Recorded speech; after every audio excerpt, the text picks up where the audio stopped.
प्रेम से बोलिए बागेश्वर धाम सरकार की जय। मेरे प्यारे सभी भक्तों, आज की इस वीडियो में हम लोग जानेंगे कि एक छोटी सी बच्ची 5 साल की, आखिर वह इतनी कम उम्र में वह कैसे दे दी बच्चे को जन्म। आज की घटना सुन करके आप बिल्कुल ही हैरान रह जाएंगे, चकित रह जाएंगे। इस वजह से आप इस वीडियो के अंत तक जरूर बने रहिए। लेकिन उससे पहले मेरी छोटे से एक रिक्वेस्ट है कि कम से कम मेरे चैनल को सब्सक्राइब तो जरूर कर लीजिए। ये बात है एक छोटे से गांव की, यह कुशीनगर जिला के एक छोटे से गांव की बात है कि एक गांव में एक बाप और बेटी रहते थे। बाप ने अपनी बेटी की शादी बड़ी धूमधाम से की। बेटी की शादी करने के बाद बेटी तो अपने घर चली गई। जब बेटी अपने घर पर चली गई, अपने पति के साथ में बड़े ही सुखी चैन से रहती थी और उसके 2 सुंदर सुंदर पुत्रियां हुई। चूंकि दोनों पुत्रियां बड़े होने लगे, बड़ी बेटी 5 साल की हो गई, छोटी बेटी 3 साल की। लेकिन उसी समय उसके पति का एक रोड एक्सीडेंट हो जाता है और उसमें उसका पति की मृत्यु हो जाती है। अब तो बेचारी बिल्कुल ही घबरा जाती है। उसके साथ आखिर ऐसा क्या हो गया, भगवान ऐसा उसके साथ क्या गुनाह कर दिया कि जिसके साथ ऐसा गजब का काम हो गया कि उसका पति की मृत्यु हो गई। पूरा परिवार की जिम्मेदारी, बोझ, सब कुछ उसके ऊपर आ गया। अब करे तो करे क्या। वो लेकर के अपने पिता के पास चली आई। अपने दोनों बेटियों को लेकर के जब अपने पिताजी के पास आई तो पिताजी ने कहा, बेटी अभी तुम्हारी पूरा समय है, अभी तुम सब कुछ हैंडल कर सकते हो, इस वजह से मैं तुम्हारी दूसरी शादी कर देता हूँ। दूसरी जगह पर जाकर के अपना सब कुछ अच्छे से देख रेख कर लेना। वह बेटी कहती है कि नहीं पिताजी, मैं दूसरी शादी नहीं कर सकती हूँ। और अब फिर से अपने उस पति के घर पर चली जाती है। और पति ने जितना भी कमाया था, पैसा जुटा के रखा था, जितना उसके पास धन संपदा था, 2 साल 3 साल चला। लेकिन कब तक वह पैसे चल सकते हैं, कब तक वह कमाई हुई रकम पर जी सकती है। आखिर एक दिन वह फिर से रकम खत्म हो जाती है। फिर से वह अपने पिताजी के घर पर आती है और मजबूरन वह दूसरी शादी उसको करना पड़ता है। जब वह लड़की दूसरी शादी कर लेती है, दूसरी शादी करने के बाद वह जो पति रहता है, दूसरी शादी के बाद उसका पति भी अपने उन दोनों बच्चियों को अपनी बेटी के जैसे मानता था। चूंकि 2 बेटियां थी, दोनों बेटियों से बहुत ही प्यार करता था, सब कुछ खातिरदारी करता था, जो चीजें जरूरत होती थी सब काम करता था। चूंकि उसका जो पति था एक जो बैग फैक्ट्री का मालिक था, वह बैग सिलने का काम करता था तथा सिलवाता था और वह भी अपने पति का हाथ बंटवाने लगे बैग सिलवाने में। लेकिन समय बीतता गया और 2 साल के बाद उसे फिर से एक सुंदर सा पुत्र की प्राप्ति होती है। वह बहुत ही खुश होता है कि चलो भगवान ने मुझे को एक कम से कम पुत्र दे दिया। मेरे को 2 बेटियां तो थी ही, लेकिन एक पुत्र भी आ गया, मेरे को कोई कमी नहीं। उसका पति भी खुश था और वह भी खुश थी, वह महिला भी खुश थी। दोनों बहुत ही खुशी से रहते थे। लेकिन जैसे जैसे वह पुत्र बड़ा होता गया, वह उसका ध्यान अपने पुत्र की तरफ ज्यादा चलता गया। उसका पति का भी ध्यान अपने पुत्र पर भी ज्यादा चलता गया। थोड़ा सा भी रोता तो कहता, तुम क्या करती हो, उसको देख नहीं पाती हो, केवल तुम अपने बेटियों का केयर करती हो, इसको केयर करो, इसको कुछ भी हो गया तो मैं तुम्हें खैरियत नहीं है। ऐसे धमकियां भी देने लगा और वह अपने पुत्र को ज्यादा मान सम्मान देने लगा। चूंकि वह छोटा था, कहा कि अरे बेटियां बड़ी हो गई, वह अपना काम खुद कर सकती है। उस लड़की ने भी कहा, बेटिया तुम सब अब बड़ी हो गई हो। उसका नाम लिखा दिया सरकारी स्कूलों में, वह पढ़ने जाने लगी। लेकिन सरकारी स्कूल में वहां पर केवल 5 तक थे। तो उसके पिता ने क्या किया कि दूर एक जो स्कूल में नाम लिखा दिया, पढ़ने तो नहीं जाती थी, कोचिंग क्लास करती थी, ताकि कोचिंग क्लास करके अपना पढ़ाई का काम किया करती थी। लेकिन उसकी क्लास 8वीं का एग्जाम आ गया। उसने कहा पिताजी से, पिताजी मेरा 8वीं का एग्जाम आ गया है, मैं कहीं दूर अच्छा कोचिंग ज्वाइन करना चाहती हूँ। उसने कहा, बेटी तुमको अगर शहर जाना पड़ेगा तो अकेले कैसे हैंडल करोगी, रुको मैं कुछ उपाय करता हूँ। उसके बाद उसने अपने फैक्ट्री में गया, काम किया। शाम को आता है तो उसकी बड़ी वाली बेटी जो 8 में पढ़ रही थी, उसका एग्जाम होने वाला था। उसने कहा पिताजी कुछ विचार किया, रे मेरा एग्जाम होने वाला है, मैं फेल हो जाऊंगी। पढ़ने तो नहीं जाती थी लेकिन एग्जाम तो देने जाना पड़ेगा, फेल हो जाऊंगी तो फिर से ज्यादा गड़बड़ हो जाएगा। उसने कहा कि बेटी मेरा एक दोस्त का लड़का पास के ही शहर में रहता है, वो अपने परिवार के साथ में रहता है और वो अच्छा खासा पढ़ा लिखा है, वह तुमको पढ़ा सकता, अपने भी पढ़ेगा तुमको भी पढ़ा देगा, मैं उससे बात कर लेता हूँ। वह पिता बात कर लेता है अपने दोस्त के लड़की के साथ में ताकि वह वहाँ पर रहेगी और वह बता देगी सब कुछ बात करके। और अपनी बड़ी बेटी को जो उसका 8 का एग्जाम होने वाला था, वो अपने दोस्त के घर जो है अपनी बड़ी बेटी को भेज देता है। जब बड़ी बेटी उस वहां पर चल जाती है, 1 दिन बीता 2 दिन बीता, उससे कुछ भी सवाल फंसता तो वो जाकर के उससे पूछ लेती, जो उसका दोस्त का बेटा था भैया कह करके पूछ लेती कि भैया ये प्रॉब्लम है बता दो। लेकिन उसे अच्छा नहीं लग रहा था।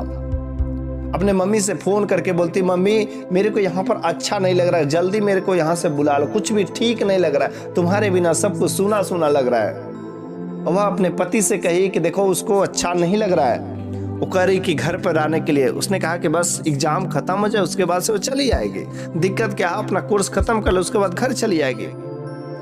लेकिन एक दिन हुआ क्या कि वह जो है सवाल पूछने के लिए उसके कमरे में जाती और कहती कि भैया ये मैथ का प्रॉब्लम फंस गया है, इसको थोड़ा बता दीजिए।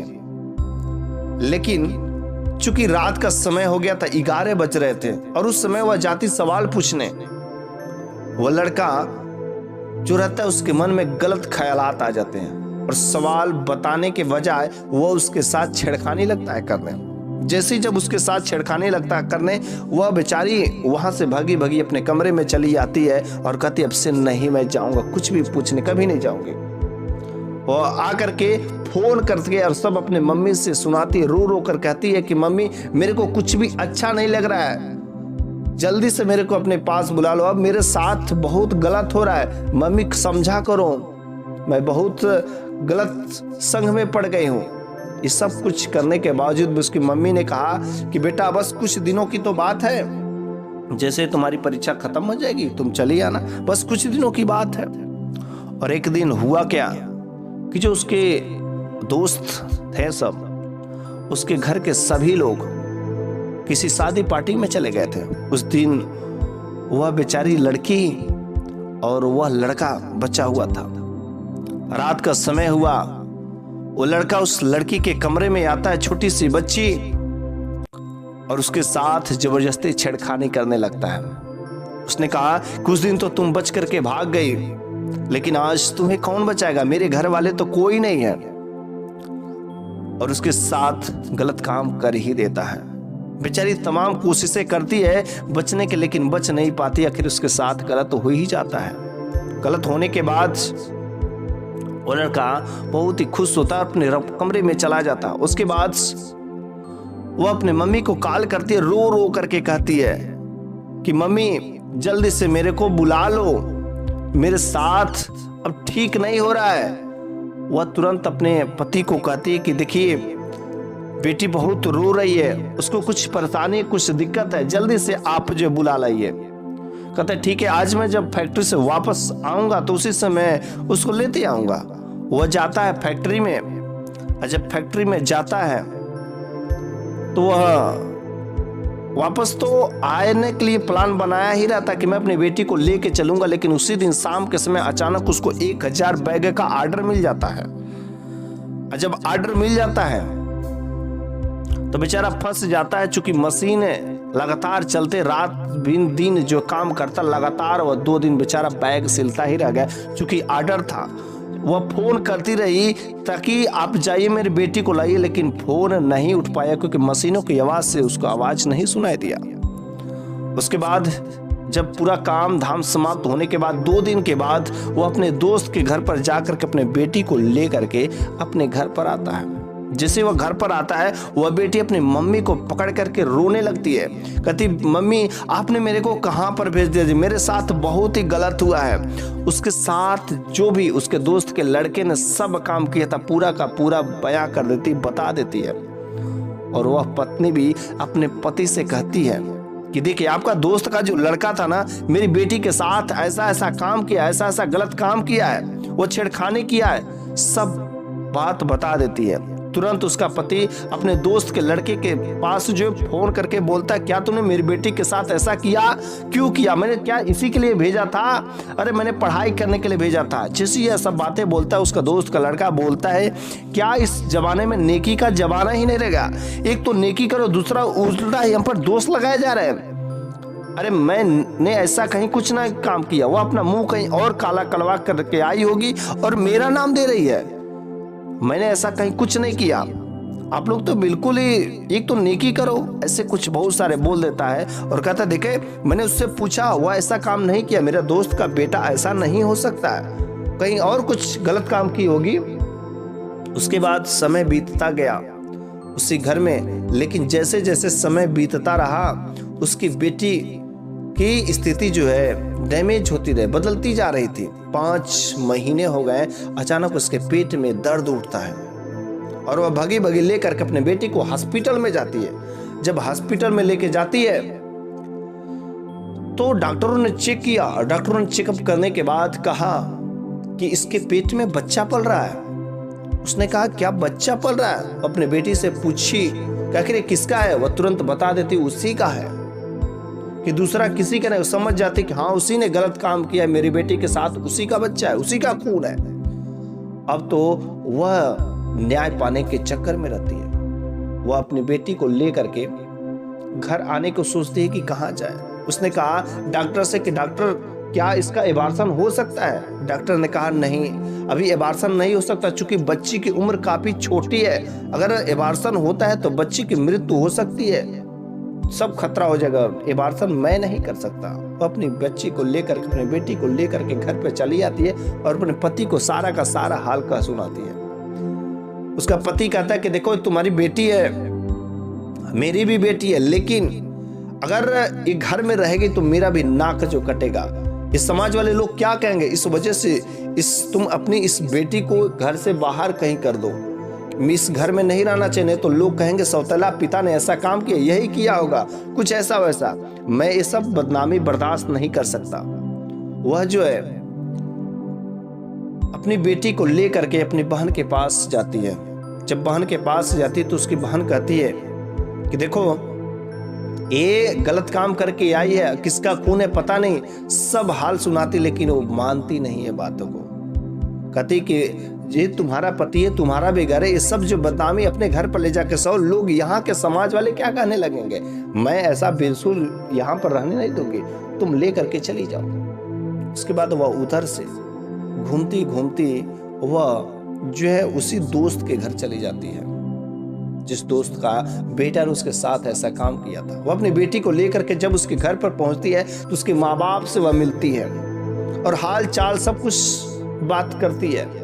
लेकिन जैसे ही उसके दोस्त के बेटे ने, उस लड़के ने इस लड़की को देखा तथा उसकी माँ को देखा, उसके चेहरे पर पसीना आने लगा। उसके चेहरे की रौनक देख करके उसकी माँ तुरंत समझ जाती कि बस इसी कमीने ने मेरी बेटी के साथ ऐसा गलत काम किया है।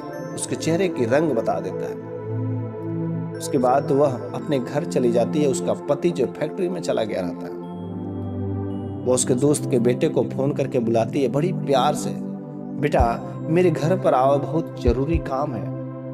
वह भागा भागा उसके घर पर जाता है और शांति से बैठा करके पानी वानी पीने को सब कुछ देती, खातिरदारी करती है, प्यार से कहती है पहले कि बेटा मेरे बेटी के पेट में जो बच्चा पल रहा है वो तुम्हारा ही बच्चा है, तुम मेरी बेटी से शादी कर लो, अन्यथा बहुत ही गड़बड़ काम हो जाएगा।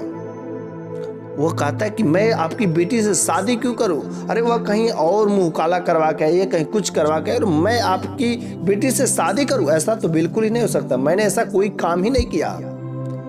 उसके बाद वह धीरे धीरे दोनों में बहस होने लगता है। उसकी बेटी भी कहती कि तुमने ही किया था, ये किया वो किया, तमाम बहस शुरू हो जाता है। लेकिन उसी समय उसकी माँ जितना बहसबाजी हो रहा था सब मोबाइल में टेप रिकॉर्डिंग चालू करके रिकॉर्डिंग कर रही थी, क्योंकि उसको नहीं पता था कि इसकी माँ ऐसी काम कर रही है।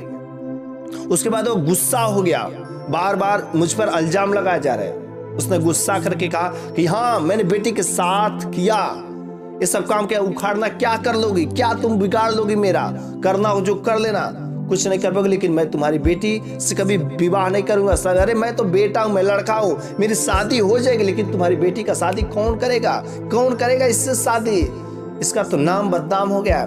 इस सब जो टेप रिकॉर्डिंग में हो रहा था। बस ये सब चीजें करने के बाद वह जो घर से बाहर जा रहा था, लेकिन उसकी माँ को दूसरा कुछ नहीं सूझा और तुरंत वह चाकू लेकर के पीछे से दौड़ करके उसके गर्दन पर वार कर दी। उसके गर्दन पर मारते ही वह तुरंत वहीं पर गिर करके मर गया। जब उसकी मृत्यु हो जाती है तो उसकी बेटी ने कहा, माँ आइए, आपने क्या काम किया। उसकी माँ ने कहा, बेटी मैंने तुमको न्याय दिया है, तुम्हारे साथ गलत हो मैं ये देख नहीं सकती। वह अपनी बेटी को लेकर के फिर से अपनी बहन के घर जाती है और वह विनती करके कहती है कि इस बार बहन कुछ समय के लिए बस मेरी बेटी को पनाह दे दो, कुछ समय बस। उसके बाद हुआ क्या, पुलिस आई, सब कुछ जांच पीछ हुआ, अपने उसका पति भी आया, उसके पति को भी बताए कि देखिए ये टेप रिकॉर्डिंग है, आपको विश्वास नहीं हो रहा था ना। उसके पति ने कहा, अरे इतना कुछ करने के क्या बात है, मारने की क्या जरूरत थी, अरे मेरे से कह दी होती, मैं इसका हल निकाल दिया होता। उसने कहा, बताई तो थी, कितनी बार बताई, लेकिन आपने कुछ नहीं सुना, इस वजह से मजबूरन मेरी बेटी के साथ अन्याय हो, ये ऐसा हरगिज बिल्कुल ही नहीं हो सकता है। उस टेप रिकॉर्डिंग को पुलिस को भी सुनाई, पुलिस ने भी सुनी तो बिल्कुल ही हैरान रह गए, दंग रह गए, उनको भी गुस्सा आया। जितना कत्ल करने के जुल्म में उसको 10 साल की बस कैद की सजा होती है, ना कि फांसी की सजा होती है। उसको तो फांसी लगना चाहिए, लेकिन इसका गुनाह जो सही था, इस वजह से उसको मात्र 10 साल की जेल की सजा होती है। और 10 साल बाद वह छूट करके जब आती है, चूंकि उसका बेटी उधर जो है उस बच्चे को जन्म देती है, लेकिन वह बच्चा जो बिल्कुल ही मरा हुआ था। उसकी बच्ची ने जो बेटे का जन्म दिया मरा हुआ था। उधर उसकी जो बहन ने समझा कि मेरी बहन तो जेल में है, आखिर इसका देखभाल कौन करेगा। अपनी बहन की जो केयर करने के लिए उसने उसकी बेटी को अपनी बेटी जैसे मान करके उसका विवाह एक अच्छे घर में कर दिया, और वहां पर भी एक उसे सुंदर की पुत्र की प्राप्ति होती है। इधर जब वह जेल से निकल करके आती है तो अपनी बहन के घर जाते अपनी बेटी से मिलने के लिए कहती कि तुम्हारी बेटी का मैंने बहुत ही सुख शांति से शादी कर दिया, अब वह खुश है। वो अपने बहन को धन्यवाद करती है कि बहन तूने बहुत ही मेरे ऊपर कृपा की है कि तुमने मेरी बेटी को इतना दिन पाला पोषण विवाह किया। तो ये थी घटना। मेरे प्यारे सभी भाइयों, ऐसी घटना कहीं आपके अगल बगल भी तो हो सकती है। और ये कहानी, ये बात आपको कैसी लगी हो कमेंट बॉक्स में जरूर बताइएगा। क्या ऐसा होना उचित है या अनुचित है।